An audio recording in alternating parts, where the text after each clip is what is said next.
나이가 들수록 우리는 종종 깜빡깜빡합니다.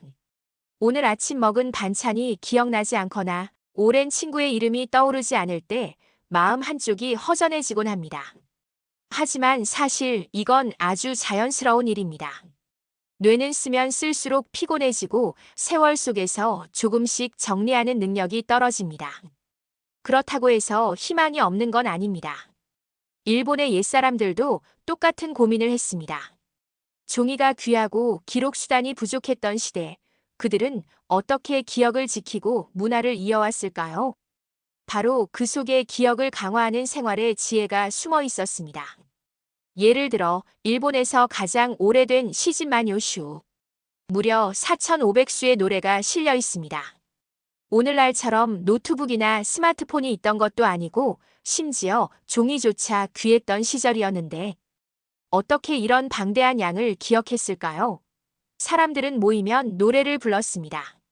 리듬과 운율은 기억을 붙잡는 강력한 도구였습니다. 또한 일본의 고대 수도에서는 선승들이 좌선을 통해 마음을 고요히 했습니다.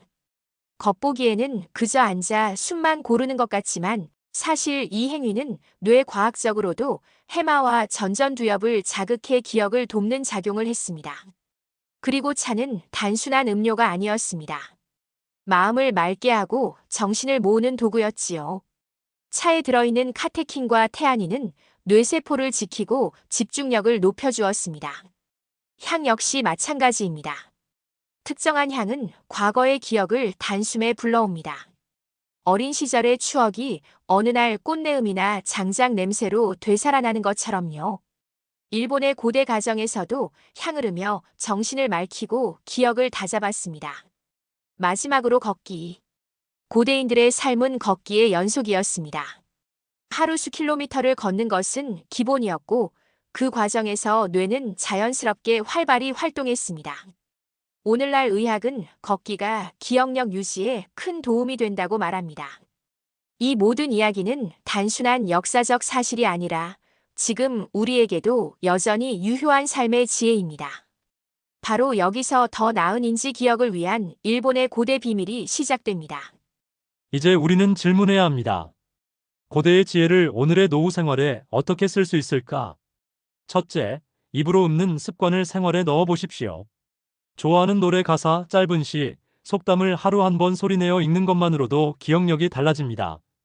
실제로 일본 시골 마을에서는 어르신들이 아침마다 모여 동요를 부르곤 했는데 이 작은 모임이 인지 기능 저하를 늦춘다는 연구 결과도 나왔습니다. 둘째, 짧은 명상을 도입하는 것입니다. 하루에 5분만이라도 눈을 감고 호흡에 집중해 보십시오. 마음이 차분해질 뿐 아니라 뇌의 해마가 활성화되어 기억을 붙잡는 힘이 강해집니다. 일본의 선승들이 오랜 세월 실천해온 좌선의 지혜를 현대식으로 변형해 받아들이는 셈이지요. 셋째, 차의 습관화입니다. 커피 대신 하루 한두 잔 녹차를 마셔보세요. 단순히 음료가 아니라 마음을 가다듬는 작은 의식으로 삼는 겁니다. 잔을 들고 향을 맡고 천천히 삼키는 그 과정 자체가 집중 훈련이 됩니다. 넷째, 향기를 기억의 도구로 활용하세요. 예를 들어 공부나 독서를 할 때 특정 향초를 켜면 나중에 같은 향을 맡았을 때 그때 읽었던 내용이 떠오르기도 합니다. 일본 고대의 가정에서 향을 던 풍습은 단순한 종교적 의식이 아니라 생활 속 기억 훈련이기도 했습니다. 다섯째, 걷기를 생활화하는 것입니다. 매일 20분 이상 걸어보십시오.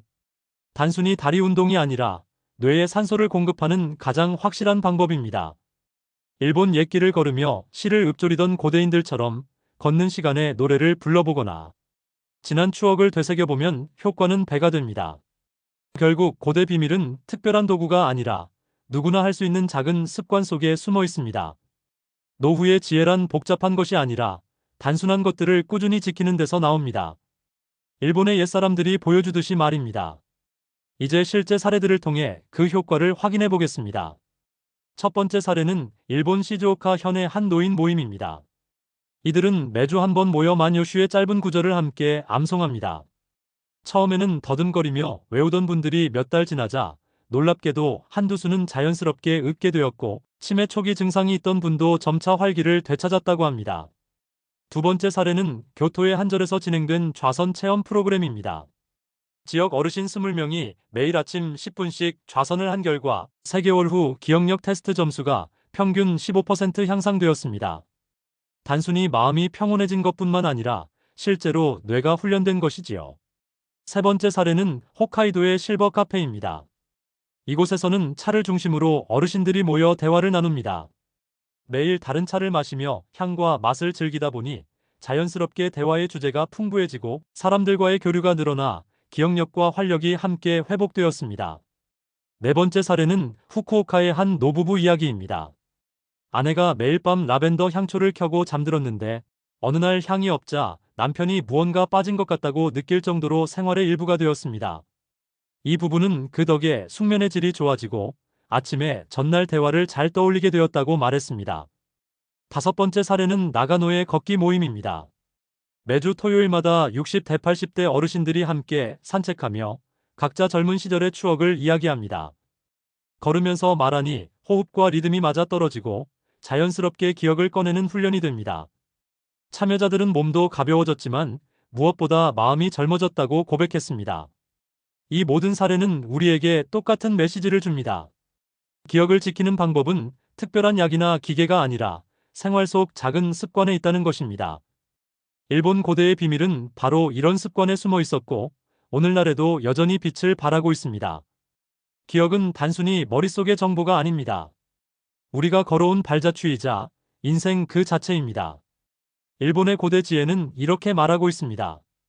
기억은 노력으로 지킬 수 있다. 오늘부터 작은 습관을 시작해 보십시오. 노래 한 소절, 호흡 5분, 차 한 잔, 향기 한 번, 짧은 산책. 이 소박한 행동들이 모여 우리의 내일을 더욱 빛나게 할 것입니다.